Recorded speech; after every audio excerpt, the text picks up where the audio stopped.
De todos os tipos de investimento, tu sabe qual gera a maior quantidade de riquezas? As ações. E de todos os tipos de investimento, tu sabe qual gera a maior quantidade de problemas? As ações também. Mas como é que isso é possível? Talvez tu possa se perguntar. Isso é simples, porque quanto maior o risco que tu vai correr, maior deve ser o retorno. E as ações são conhecidas por isso. Principalmente daquela galera que gosta de seguir a dica esperta do amigo, em que tu corre muito risco e o teu retorno potencial é pequeno. Mas não se preocupa, no vídeo de hoje eu vou te falar tudo o que tu precisa saber para investir em ações com a maior segurança possível. E aí pessoal, tudo bem? Meu nome é Gabriel Maciel e no vídeo de hoje a gente vai falar sobre ações. Lembrando, na descrição vai ter um link que tu vai poder acessar a minha carteira de ações completa e também a alocação dos meus outros investimentos. Então corre lá para pegar. Feito esse lembrete, a primeira pergunta que a gente tem que responder é: o que é uma ação? Uma ação é um pedaço do capital social da empresa. O que acontece? Quando tu compra uma ação, tu acabou de virar sócio da empresa. E as empresas que têm o seu capital aberto, em que qualquer pessoa pode comprar, estão listadas, ou seja, anunciadas na Bolsa de Valores. O que é um ETF? O ETF é um fundo negociado da exata mesma maneira que as ações, mas tem um porém. Ele não replica uma ação, ele replica um conjunto de ações. Isso porque ele busca replicar índices. Por exemplo, o Ibovespa é o índice das ações do Brasil. E o BOVA11 é um ETF que busca replicar as coisas que acontecem com esse índice. Ou seja, quando o Ibovespa sobe 5%, o BOVA11 precisa subir algum número muito próximo a 5%. Se quiser um vídeo falando só sobre ETFs, deixa aqui nos comentários. Como ganhar dinheiro com ações? Há basicamente duas formas de tu ganhar dinheiro com ações: o ganho de capital e a distribuição de lucros. No ganho de capital é bem simples. Vamos supor que tu comprou uma ação por 10, ela se valorizou, ou seja, o preço de tela dela subiu, e agora ela está valendo 15. Na hora que tu vender a ação, esses 5 reais é considerado ganho de capital e são teu lucro. Outra maneira de ganhar dinheiro é através da distribuição de lucros. Vamos supor que uma empresa tenha tido um ano muito bom e ela teve bons rendimentos. O que ela vai fazer? Compartilhar um pedaço deles com os acionistas. E tu, como é acionista, vai ganhar um pedaço. Quando recebo esses lucros? O estatuto de cada empresa vai definir que primeiro tu deixa um like nesse vídeo e depois ele diz se a empresa tem a obrigação ou não de distribuir os lucros. Lembrando, isso é uma alternativa da empresa, diferente dos FIs que são obrigados. Supondo que a empresa definiu que vai distribuir lucros, ela tem que definir uma data chamada de data ex-dividendos. Nessa data, todo mundo que tiver o papel da empresa antes dela vai receber os lucros. Quem tiver depois, não vai mais. Para ficar mais prático, imagina que a Petrobras falou que a data ex-dividendos é dia 1º de julho. Todo mundo que comprar ações até o dia 30 de junho vai receber dividendos. Todos que comprarem no dia 1º de julho para frente não vão receber nada. Quanto custa investir em ações? Existem 3 custos, são eles o custo de corretagem, de custódia e o emolumentos. O de corretagem é o quanto a corretora cobra para executar uma ordem de compra ou venda, ou seja, tu falou para a corretora, compra 10 ações de Petrobras. Talvez ela vai cobrar um valor. Por que eu digo talvez? Porque existem muitas corretoras com taxa zero. Inclusive, nesse vídeo aqui eu recomendo a que eu gosto mais. O segundo custo é o custo de custódia. Isso é o quanto a corretora cobra só por segurar os teus ativos com ela. Hoje em dia, a esmagadora maioria das corretoras não cobra nada. Então, se a tua cobra, tá na hora de migrar. O terceiro e último custo são os emolumentos. Esse aqui não tem como se escapar, vai ter que pagar de qualquer jeito. Isso porque ele é pago para B3, ou seja, a nossa bolsa pega esse dinheiro para manter todos os sistemas que regulam o mercado funcionando direitinho. Mas não precisa te preocupar, esses valores são menores que 1%, então tu quase nem percebe. Quanto preciso para investir em ações? Vai a mesma regra do vídeo dos FIs. Se tu tem uma corretora com taxa zero, a partir de R$2 tu já consegue comprar uma ação. Mas se a tua corretora cobra uma taxa de corretagem, tu vai ter que fazer um cálculo que é mais ou menos o seguinte.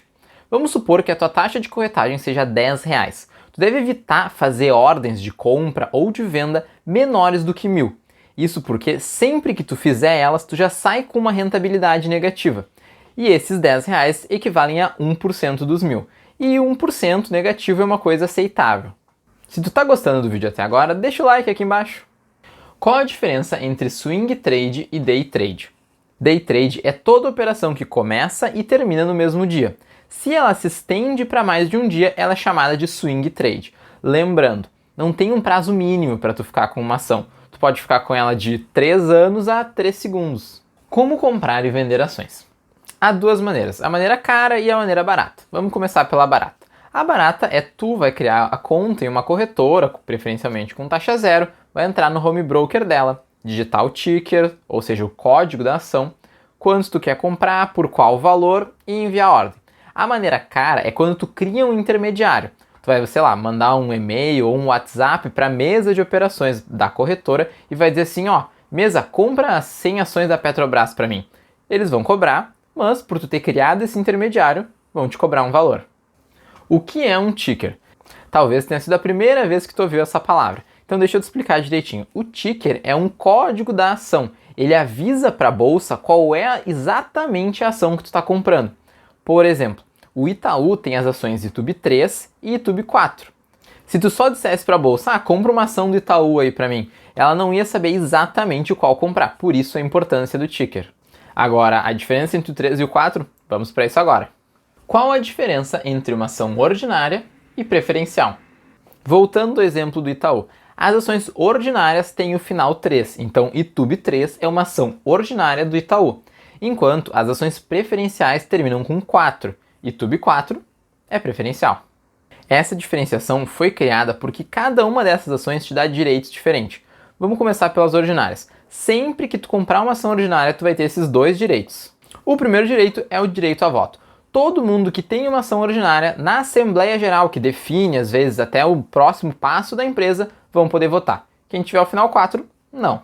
O segundo direito do acionista ordinário é o tag-along. Isso é um mecanismo de controle que te permite que, caso a empresa mude de controle, ou seja, tu comprou sobre uma administração e mudou completamente, tu pode receber pelo menos 80% do valor da tua ação garantido. Por outro lado, as ações preferenciais precisam ter pelo menos um desses 3 direitos que eu vou falar agora. O primeiro é a participação nos lucros. Se forem distribuídos dividendos, eles têm que ser no mínimo em 25% da quantidade do lucro total e os acionistas preferenciais precisam receber dividendos superiores aos acionistas ordinários. Isso é bem simples. Se a empresa for dividir tanto para os ordinários quanto para os preferenciais têm que ganhar no mínimo 10% a mais que os ordinários. E o terceiro direito é o tag-along, e tem que ser pelo menos nas mesmas condições da ordinária. Agora talvez tu esteja se perguntando, então, é melhor eu comprar uma ação ordinária ou uma ação preferencial? Vai depender muito de cada caso, cada empresa é uma empresa, por isso que na descrição está a minha carteira de ações completa para tu poder olhar. O que é uma unit? As ações não vão sempre terminar em 3 ou 4, elas também podem terminar em 5, 6, 7 ou 8. Mas essas 4 que eu falei agora não tem nenhuma diferença para o investidor, é só para a organização da empresa. Todavia, as que terminam em 11 têm uma diferença. Elas são chamadas units, e elas não são ações, mas certificados de depósito de ações. Às vezes, o nome complica mais do que acontece de verdade. O que vai acontecer é que ao invés de estar registrado, o Gabriel tem 5 ações, vai estar registrado, o Gabriel tem 5 certificados de depósito de ações.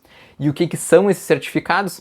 São várias ações juntas. Talvez indo para a prática facilite o entendimento. Pensa só, a Lup 11 é a ação da Alupar e quando tu compra ela, tu não está comprando uma Lup 11, tu está comprando uma Lup 3, ou seja, uma ação ordinária da Alupar, mais 2 Alup 4, ou seja, 2 ações preferenciais da Alupar. Por que uma empresa faria isso? Simples, para aumentar a liquidez do papel. E, normalmente, quando tu aumenta a liquidez do papel, as ações tendem a valer mais. Mas de verdade, assim, para o investidor, no final do dia, não vai mudar absolutamente nada. Só tô te contando isso aqui para tu não estranhar quando tu vê um 11 no meio do nada.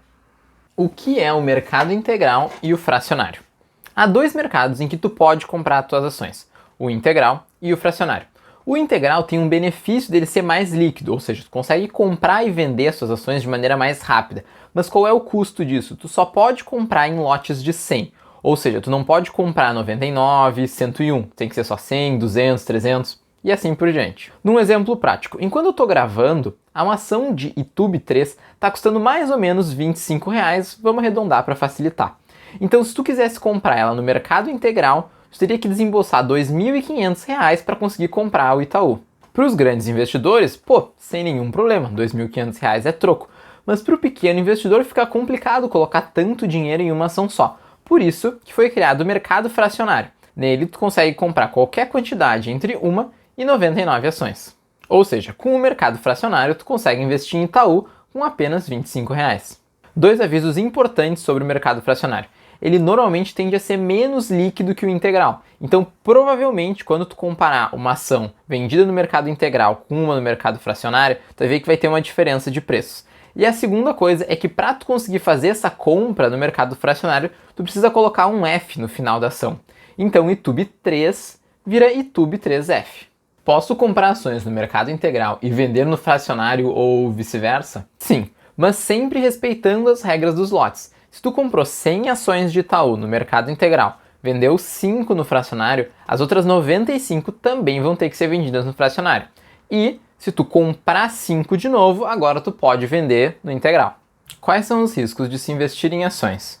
Há basicamente dois tipos de risco, o risco específico e o risco de mercado. O risco específico é o risco da empresa que tu está comprando, porque tu lembra, né? Ações nada mais são do que o pedaço de uma empresa. Por exemplo, quando tu compra Petrobras e, vamos supor, o petróleo cai, os lucros dela vão ser afetados, o que pode levar a uma desvalorização no preço da ação. O segundo tipo de risco, o risco de mercado, acontece quando todo o mercado é afetado com, por exemplo, uma crise. Essa crise vai acabar prejudicando quase todos os tipos de ações. E a maneira que tu se protege tanto do risco específico quanto do risco de mercado é diversificando os teus ativos. Isso porque vão ter ações que vão performar muito bem em épocas boas e vão ter ações que vão performar muito bem em épocas de crise. Se tu quiser conhecer a minha carteira completa e diversificada, o link está na descrição. Como é a tributação das ações? Mantendo a tradição, quando a gente fala de imposto, deixa um like aqui embaixo. Há duas maneiras de tributar as ações, e elas vão diferir dependendo se for um swing trade ou um day trade. Vamos começar pelo day trade, que é mais simples. Todas as operações que gerarem lucro vão ser tributadas no valor de 20% ganho de capital. Ou seja, o cálculo é basicamente assim: o preço da venda menos o preço da compra e os custos como corretagem e emolumentos vai te dar o teu lucro. Esse lucro tu multiplica por 0,2 e pronto, tá aí o imposto que tu vai ter que pagar. Lembrando, no day trade esses impostos são pagos ao longo do ano, não são pagos só lá no imposto de renda ou enfim, em qualquer outro momento. Então, no fim do mês, tu vai ter que gerar uma DARF para pagar esses impostos.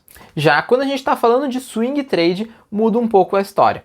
O imposto sobre o ganho de capital abaixa para 15% e tem uma coisa muito legal. Existe uma isenção de R$20 mil em vendas por mês. Ou seja, se tu se programar para nunca passar do valor de R$20 mil, existe a possibilidade de tu nunca pagar imposto sobre o ganho de capital. Mas, se tu passa desses 20, vai ser o imposto sobre o todo, ou seja, se tu vendeu R$21 mil, tu não vai pagar o ganho de capital sobre 1.000, tu vai pagar sobre 21 mil. E é aí que muita gente se perde e acaba pagando multa para a Receita. Se tu passou dos 20 mil, tu vai ter que fazer igual ao day trade. No final do mês, fazer uma DARF e pagar para a Receita. Só uma ressalva final, às vezes as pessoas se confundem, mas essa isenção de R$20 mil é para as ações. Os ETFs não tem nenhuma isenção e o imposto é 15% sobre o ganho de capital. Tá, mas e se eu tive prejuízo com as operações? O imposto ele só incide sobre o lucro. E todos os teus prejuízos e custos, como o custo de corretagem e emolumentos, podem ser descontados na hora de pagar o imposto. Mas eles têm que ser do mesmo tipo de operação. Tu não pode compensar uma perda do day trade com um lucro no swing trade. Tu precisa manter eles separados. Ou seja, perdeu no swing trade, compensa com ganho no swing trade. Perdeu no day trade, compensa com ganho no day trade. Se tu gostou do vídeo até aqui, lembra de ir na descrição e pegar a minha carteira de ações completa. E também de dar um like, se inscrever e ligar o sininho para não perder nenhum dos meus próximos vídeos.